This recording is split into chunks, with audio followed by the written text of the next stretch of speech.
I had almost forgotten what it felt like to have a man's presence consume the air around me, to feel the raw, commanding energy of someone who didn't hesitate, didn't falter. I had spent years in a marriage that was comfortable, predictable, steady, and yet deep inside. I craved something more. Something that made my skin tingle before he even touched me. Something that reminded me I was still alive. New York City was supposed to be just another business trip, a few days of meetings and formalities before returning to the quiet hum of suburban life. But the moment I stepped into the airport suitcase rolling behind me, I felt it, a different kind of electricity in the air, an unspoken promise that something was about to shift. I had arrived early, the terminal buzzing with travelers weaving through security lines, the scent of coffee and warm pastries lingering in the air. As I reached for my boarding pass, I glanced up, and that's when I saw him. He stood in the next line over, tall and broad-shouldered, exuding a kind of effortless strength that I hadn't encountered in years. His dark navy blazer hugged his frame, the crisp white shirt underneath stretched across a solid chest. He wasn't overly polished like the businessmen I was used to. There was something raw about him, something untamed beneath the surface. His jaw was sharp, dusted with just the right amount of stubble, and when his eyes met mine, I felt it like a slow-burning flame licking at my skin. I looked away, adjusting the strap of my bag as I moved through the line, but I could still feel his presence like a heat pressing against my back. It had been so long since a man made me feel this way, since I had felt anything close to this. When I reached the other side of security, I paused to slip my shoes back on. That's when I noticed him again, standing just a few steps away, watching me with the kind of steady gaze that made my breath hitch. He stepped forward, something small and sleek in his hand. "You dropped this." His voice was deep, smooth, laced with something I couldn't quite place. I looked down to see my pen in his palm, the one I always used for meetings, the one that had rolled off my folder without me noticing. I took it, my fingers brushing his for the briefest second. "Thank you." I murmured, my voice softer than I intended. "Of course," he said, lips curving into a small, knowing smile. "Wouldn't want you heading to New York unprepared." There was an unshakable confidence in the way he spoke, an ease that made it clear he wasn't the kind of man who ever second-guessed himself. My heart pounded as I nodded, tucking the pen into my bag. "Carl," he said, offering his hand. "Ollie," I replied, slipping my palm into his. His grip was firm, warm, the kind of handshake that sent a shiver up my spine. We spoke for only a few minutes, small talk about New York, our separate business trips, but every second felt like it was crackling with unspoken tension. He wasn't in a rush to leave, and neither was I. When our flight was called, I walked ahead, feeling his gaze on me as I boarded the entire plane ride. I couldn't shake the feeling of his presence, even though he was seated several rows away. It was ridiculous, really. I was a married woman, a professional. This was just a business trip, and yet when I landed at LaGuardia, stepping into the chaos of honking taxis and the bright rush of the city, it was Carl's voice that made me pause, need a ride. I turned, pulse jumping. He stood there, suitcase in hand, looking entirely unbothered by the whirlwind of people moving around him. I hesitated for only a second before nodding. He smiled, opening the door to a waiting cab. "After you." And just like that, I stepped into the unknown. The cab smelled of leather and faint cologne, the scent mingling with the crisp bit of New York's autumn air. The city blurred past the windows in streaks of neon and glass. But I barely noticed my awareness had narrowed to the man beside me, the way his thigh W resisted just inches from mine. The way his broad hand casually gripped his knee, he radiated something potent, something I had nearly forgotten. Men could possess strength, confidence, the kind of presence that filled a space without even trying. Carl leaned back, relaxed but focused, his eyes cutting to me in the dim lighting you come to the city often. His voice was low, smooth, the kind that sent warmth curling into my stomach. Not as much as I'd like. I admitted, too much waiting around in conference rooms, not enough time actually experiencing it. He smirked, tilting his head just slightly. then maybe you're doing it wrong. The word sent a thrill through me, as if he had peeled back a layer and seen something I wasn't ready to admit. I had been doing everything wrong for years, moving through life efficiently, predictably, but never really living.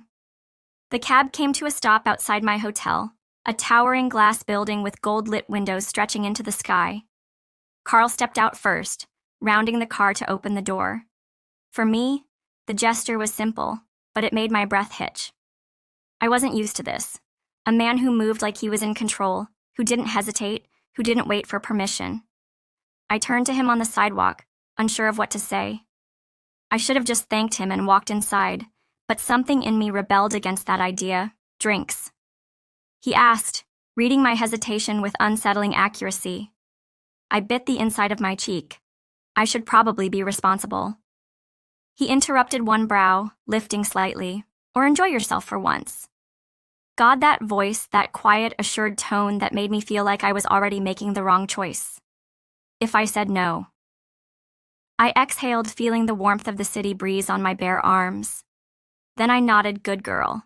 He murmured the words, sending a jolt straight down my spine. I shouldn't have reacted the way I did. My stomach shouldn't have flipped. My skin shouldn't have burned from two simple words. But I felt it anyway. Every inch of it, Carl led me 2 blocks down to a small, dimly lit restaurant tucked between towering office buildings. It was the kind of place where the air buzzed with low conversations, where the lighting made everything feel more intimate than it should. The bartender knew his name, nodding and greeting. As we slid into a booth, he ordered whiskey. I ordered wine, though I barely tasted it the entire time. I was hyper-aware of his presence, the stretch of his arm across the back of the booth, the way he watched me when I spoke. His eyes weren't just looking at me. They were assessing me, drinking me in the way no man had in years. Somewhere between the first and second glass. I realized I was leaning in closer. I realized that my legs were crossed toward him, that my fingers were tracing the rim of my glass in slow, idle circles. Carl set his drink down, tapping a knuckle lightly against the table. You know, he said, voice low enough that I had to lean in further to hear.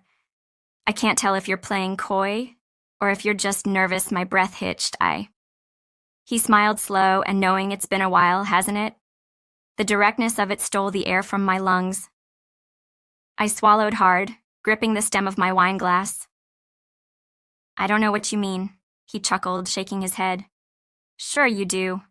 His hand slid onto my knee under the table, not intrusive, not demanding, just there, just letting me feel it, and God. I felt how easy it would be to let this happen, to step into something. Reckless to say yes. Carl shifted, withdrawing his touch just as smoothly as he had given it, and tossed a few bills onto the table. Then he glanced at me, his expression unreadable. Come with me. It wasn't a question, it wasn't even a request. It was a command wrapped in velvet, smooth and unrushed, but firm. My pulse thundered in my ears as I stared at him, my body already making the decision before my mind could catch up. I reached for my purse with steady fingers, and then without a word, I followed him out the door. The night air wrapped around us as we stepped onto the city street. The hum of traffic, the glow of headlights cutting through the dark, the distant sound of laughter spilling from late-night bars. It all blurred into the background. The only thing I felt was Carl's presence beside me. Steady, unshakable, commanding, without even trying, he walked with purpose, never hesitating, never glancing around like he needed reassurance. It had been so long since I had been near a man like this one, who didn't fumble for words, who didn't hesitate before making a decision. My husband had been many things to me, but he had never been.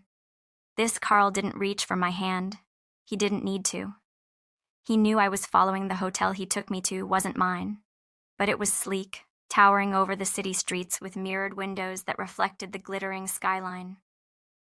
He pushed open the doors, leading me through the lobby with a quiet confidence, nodding once at the concierge as if they were already familiar. Inside the elevator, the air felt thicker, charged with something unspoken. I stood beside him, close enough that our arms almost brushed, close enough to feel the restrained energy radiating off him. My pulse was unsteady, a hammering rhythm that I knew he could sense. He didn't touch me, not yet. The elevator climbed 4th floor, 10th, 15th, until it reached the 22nd.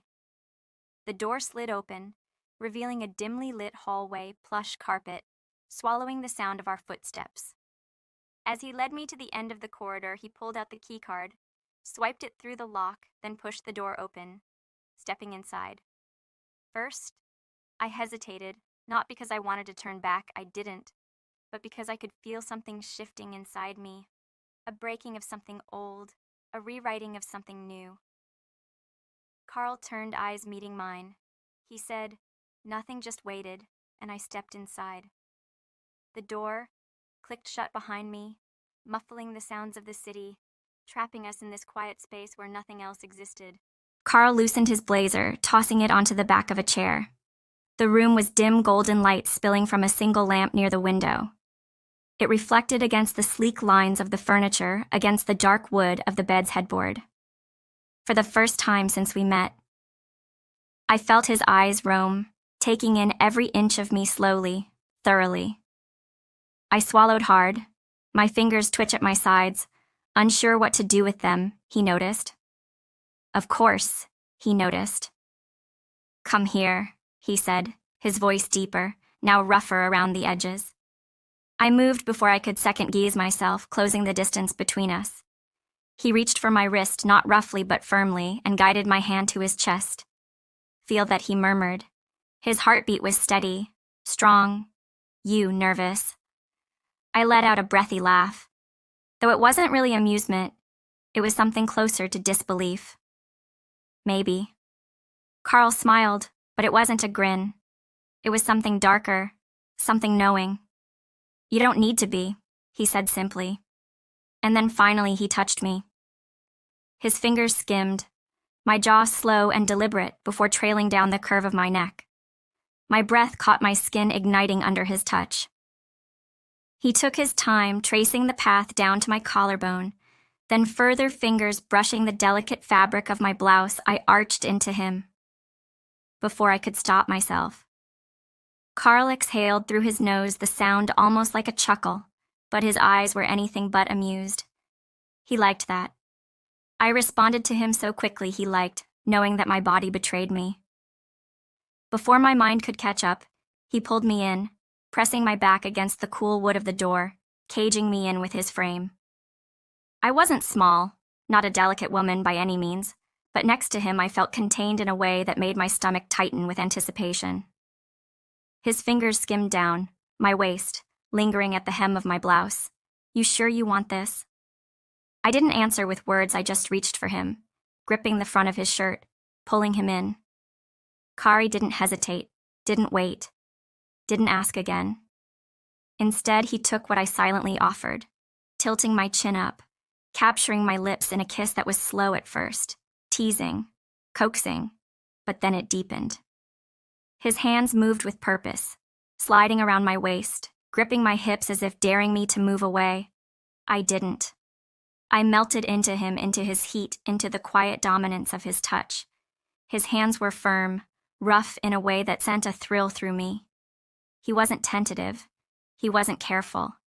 He touched me like he already knew what I needed, what I had been missing for years. I gasped when his mouth trailed lower, when his grip tightened. When he lifted me effortlessly and carried me toward the bed, I led him. I wanted him to, and when I landed against the sheets looking up at him, I realized this was what I had been starving for. Not just a man, not just passion, but this feeling being wanted, being taken. And as Carl's hands made quick work of my blouse, as his weight pressed into me, as the city lights flickered against the window behind us, I surrendered completely. The city pulsed outside the window, headlights streaking through the dark, the distant hum of car horns and late-night conversations rising and falling like waves. Inside the hotel room, none of it existed. The world had shrunk to this space, this bed, and the man who moved over me with quiet, unshakable confidence. Carl wasn't soft. He wasn't hesitant. He took me like he had already decided I was his. The moment we met, like he knew exactly what I had been craving, but had never dared to ask for, and God. I led him the sheets twisted beneath us as he guided every movement, every shift of my body against his. His hands left trails of heat across my skin, each touch grounding me deeper into the moment. He wasn't careful, but he wasn't careless either. He commanded and I followed my body, responding to him in ways I hadn't felt in years. It wasn't just passion, it was freedom. A reckless, exhilarating kind of surrender that made me forget everything else. The years of routine, the quiet, steady predictability of my marriage, the way my husband loved me in a way that was gentle, patient, but never like this. Carl owned every second of it, every breath, every sharp gasp that left my lips, and I led him. I didn't think, didn't hesitate. I simply felt. The night blurred time, slipping through my fingers like silk. The way he moved, the way he took control, the way he never let me pull away, it consumed me. He was strong in the way that made my pulse race, in the way I hadn't realized I had been starving for when it was over. I lay beneath him, my chest rising and falling in time with his. The city lights cast long shadows across the bed, streaking across the sheets in soft golds and deep blues. Carl brushed my hair from my face, studying me with an expression I couldn't quite read. "You're glowing," he murmured. I let out a breathless laugh, still too dazed-eyed to form words. He smirked, shifting onto his side, pulling me effortlessly against him. I fit there like I had always belonged, like my body had been waiting for his to mold against for a long time. We just lay there, tangled in the sheets, wrapped in the lingering heat of what had just happened. His fingertips traced idle patterns along my hip, his touch still confident, still possessive, in a way that sent a shiver through me. I should have felt guilty. I should have been thinking about what came next, but I didn't.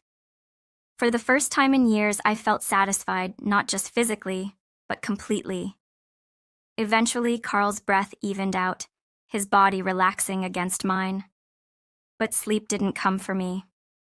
I lay awake, staring at the ceiling, listening to the distant hum of the city. My skin still burned with the memory of his touch. My pee still thrummed with the weight of what I had done. I wasn't sure when I finally drifted off, but when I woke, the room was filled with soft morning light. Carl was already awake, pulling his shirt over his head. Moving with the same effortless control he always had, he caught my gaze in the mirror, offering me a slow, knowing smile. "No regrets?" he asked. I stretched beneath the sheets, feeling the delicious ache he had left in his wake. None. His smirk deepened. Good. He leaned down, pressing a lingering kiss to my shoulder, his lips warm and slow against my skin. Then, just like that, he was gone.